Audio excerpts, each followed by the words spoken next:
Welcome to Chapter 7, the book of Deuteronomy.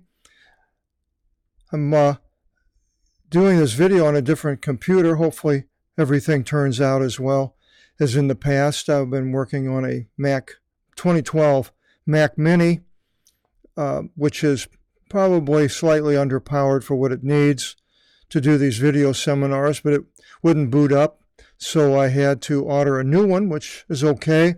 When I get it here in a couple of days, and it should be running fine. Right now I'm doing it on my Mac Air and a 2015, and I think it'll do it okay. Last chapter is chapter 6. It ended up with God saying if they swore by an oath, it had to be with the Lord. And I was mentioning how people swore by an oath on all sorts of things. No longer the Bible.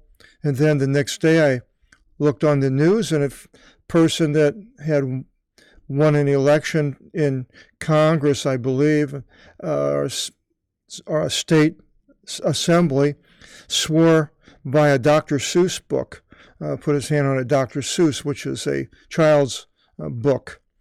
And so this is how convoluted the society and everything is today in 2019, being August.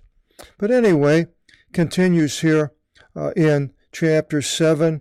After we saw all the things what people are to do, then it says, and it will be in the Lord your God bringing you into the land into which you enter there to inherit it, that is the land of Canaan, where they are situated, to go in with Joshua. And he shall lift away great and numerous nations from your presence. The Hittite and the Girgasite, let me do the Greek, Hetteon, Girgaseon, the Amoreon, Hananeon, Phariseon, and the Eveon, and the Ebuseon. 7 great nations, great and numerous nations. It has great mega, is a great and ethnic derivatives, and pola, many, poly, even stronger than you. And the Lord your God shall deliver them into your hands, that you shall strike them. Now, those 7 nations, great and strong nations. I wouldn't compare them today to anything that we have, but at that area they were strong people, and to go in there against people that are settled, it takes quite a bit of courage. And with God leading, that's exactly what they are to do. Strike them. To extinction you shall remove them. That is, not even leaving generally women or children. You shall not ordain with them a covenant. Now, I try to relate this to the New Testament and what Jesus would expect. Now, I don't believe he expects us to go striking people. Christians are not a theocracy, a government that is only run by the clergy. Christianity is not run by the clergy, so it's run by God. And Christians can be anywhere in the world, have the filling and the overflow of the Holy Spirit, doing the things of God wherever they are, even in countries that don't want religion or don't want Christianity. You can still be a Christian, and nobody has to necessarily even know it, just the way you act. And so, no, I don't believe we are to strike them. Now, I know there's been a lot of religious wars, especially the time of the Roman Catholics, up before the Reformation, but then afterwards between the Protestants and the Catholics. You shall not ordain with them a covenant. Now, you could look and say with the unbelievers, we are not to ordain with them a covenant, nor in any way should you show mercy unto them. But now Jesus had us showing mercy to our neighbor and the Samaritan. So with Christ, things definitely changed. It was a new covenant, nor contract a marriage to them. Well, I believe that's good as not to marry an unbeliever. Paul says that. You shall not give your daughter to his son, but people no longer do that. Parents don't give the children away. It's more willy-nilly, whoever ends up with who, and not even married anymore. And his daughter you shall not take to your son. For your son will leave from me and shall serve other gods, as King Solomon did, bringing in these women from other nations and building their temples for their idols. The Lord shall be provoked to anger, and the Lord shall be provoked to anger and rage against you, and shall utterly destroy you quickly. But thus you shall do to them. You shall demolish their shrines. The Muslims did that. They went into parts of Syria and Iraq and went into where different antique but shrines to maybe Buddha and other Christian things and destroyed them. But I don't believe Christians are to go around and demolish other people's shrines and monuments. Free will with Jesus Christ, and if we have a free will, then we don't force ourselves onto anybody. I don't believe. And you shall cut down their sacred groves. Apparently they went out to these areas where these trees were and had different types of rites. Idolic rites? And shall incinerate their carvings of their gods by fire. So they had these idols, and they're to incinerate them. They're made out of wood. For you are a holy people. It means a separated people, agios. And this is an adjective form right here, a holy modifying people, laos, laity, to the Lord your God. And the Lord your God preferred you to be to him a prized people from all the nations, as many as are upon the face of the earth. Now, I believe that the Jews, I'm sure, believe that. They are chosen people, preferred by God, and as such, after crucifying Christ, they may still cop that attitude, but that is no longer, I believe, the case. There's a movie on the Wannsee Conference of the Nazis before the Holocaust, and how the head person of the Nazi party ridiculed the chosen, calling them the chosen and ridiculing them as such, and preparing to annihilate them. So I believe the prized people now are the believers in God, of course, which are hopefully you and I, Christians, as many as are upon the face of the earth.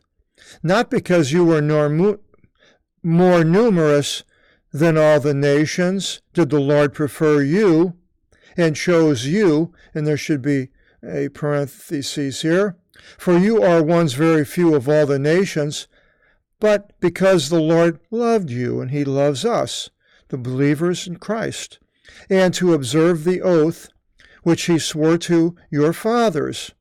And that is the one that God gave to Abraham, Isaac, and Jacob.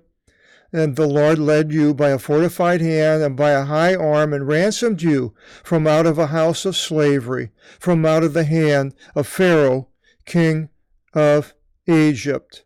Now, here slavery is in the negative because God brought them from out of a house of slavery. So in the New Testament, it mentions if you're a slave to stay in there. It doesn't say anything about revolting, but a person could look at that as well, then slavery was okay. And maybe they did look at that verse, these verses by Paul at the time of the Civil War of the United States with the Confederates and the who had the slaves and the northern states. But the ideal is not to have slavery, because God took people from slavery. And as I mentioned, the slavery that we have, which is greatest today, is sin. And you shall know that that Kyrios, your Theos, this one is Theos, the trustworthy Theos, the one guarding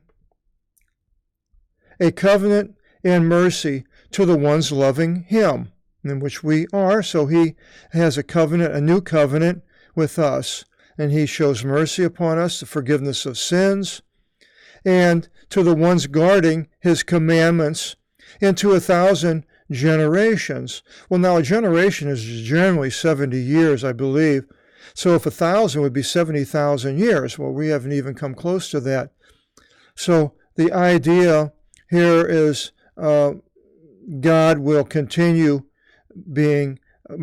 having a covenant and mercy to the ones that are guarding his commandments, and repaying to the ones detesting his face, to utterly destroy them.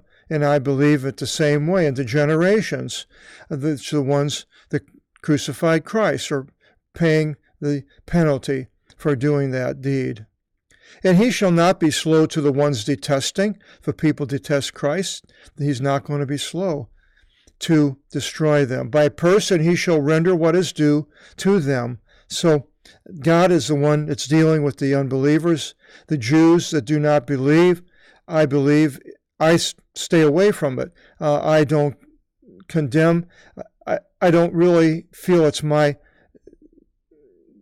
business. It's God's business when he deals with the Jews. And he will do what he needs to do in a person by person. And you shall guard the commandments and the ordinances and these judgments, as many as I give charge to you today to do. And it will be whenever you should hear these ordinances, the ones that came through Moses, and should have guarded and should have done them, that the Lord your God will protect the covenant with you, if they continue doing these, which they didn't, and the mercy which he swore by an oath to your fathers. And he will love you and bless you, and shall multiply you, and shall bless the progeny of your belly and the fruit of your land. And I look at today the progeny of the crucifiers. And yes, they have come back in 1948, but I believe that the beast is getting ready to take root in Babylon, which I believe is Jerusalem, and the end is near. And so he will bless the progeny of your belly by giving you children, the fruit of your land, carpon, a carpophore is a fruit-bearing tree, your grain, and your vino, enon here, wine, your olive oil, the herds of your oxen, and the flocks of your sheep, upon the land which the Lord swore by an oath to your fathers to give to you, and that is the land of Canaan, from the bottom of the Dead Sea up into the entrance to Hamath, and which is today Lebanon, eastwards, maybe to the Euphrates. Blessed you will be of all the nations, and I believe Christians are blessed of all the peoples.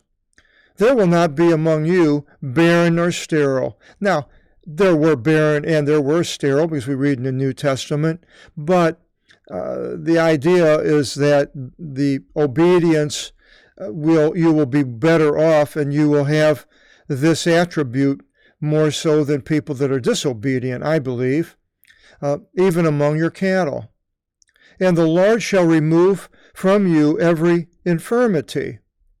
Well, people were sick. We see that in the New Testament. And all the severe diseases of Egypt, which you know he will not place upon you. The things of the plague, I suppose, the boils and sores. And he will place them upon all the ones detesting you. And you shall eat all the spoils of the nations, which the Lord your God gives to you. So in the book of Ezekiel, it mentions the nations coming against Israel, which is in the future, and they will be destroyed. It will take 7 months, I believe, to bury all the dead, and the fuel from all of these war instruments will be used for many years by the nation of Israel. You shall not spare your eye over them, so they are to go in there and destroy them. In no way should you serve to their gods, for this shall be an impediment to you, as Solomon. But if you should say in your mind that this is a numerous nation, or how shall I be able to utterly destroy them? Then you shall not fear them. God will take care of them. By remembering, you shall remember as much as the Lord your God did to Pharaoh and to all the Egyptians. And so Pharaoh with all the plagues, and then how he brought them out, and then how he opened the Red Sea, and they were crossed over and the army was destroyed. The great tests which you beheld with your eyes, the signs and those great miracles. I don't know why this is jumping around on me all of a sudden, but let's go here and do this, see if that helps. No. Well, so the great which you beheld with your eyes, the signs and the miracles, those great and fortified hand and the high arm, as the Lord your God led you, so the Lord your God will do to all the nations which you fear before their face. I believe as Christians, God will protect us and bring us to victory. And the swarms of wasps the Lord your God will send the swarms of wasps unto them until whenever the ones being left behind shall be obliterated, and the ones being hidden from you. So all the people will be destroyed even by nature. You shall not be pierced from their face, for the Lord your God among you is a God great and fortified. And the pierced, you can go to the bottom, and it says are afraid, is another way you could look at that. So he's going to do this little by little, and he will destroy them, the great destruction. Well, let's see, where was I? You shall be not, okay. And the Lord your God shall consume these nations from your face, according to little by little. I changed that a little here, how it reads. You shall not be able to completely consume them quickly, that the land might not become a wilderness.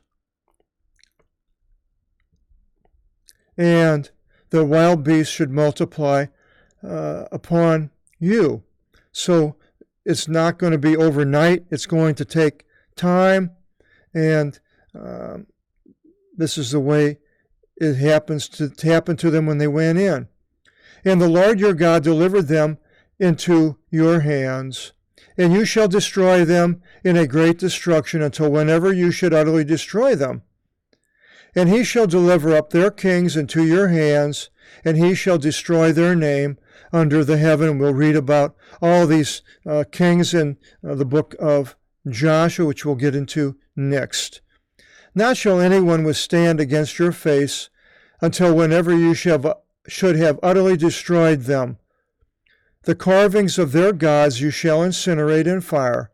You shall not desire silver nor gold from them to take for yourselves. So you do this, destroy them, and not for money. You're not doing it to plunder, basically, unless you should be at fault because of it. For it is an abomination to the Lord your God. And you shall not carry an abomination into your house that is an idol, that you should be anathema. And that's a transliteration, a thing devoted to a destruction, as this thing. loathing you shall loathe, and as an abomination you shall abhor it, for it is anathema, the idol. So this is the blessings from the Lord, how the Lord has set apart his people to be blessed people. More instructions, chapter 8. We get into the next video seminar, and hope you'll join us. Till then, God bless.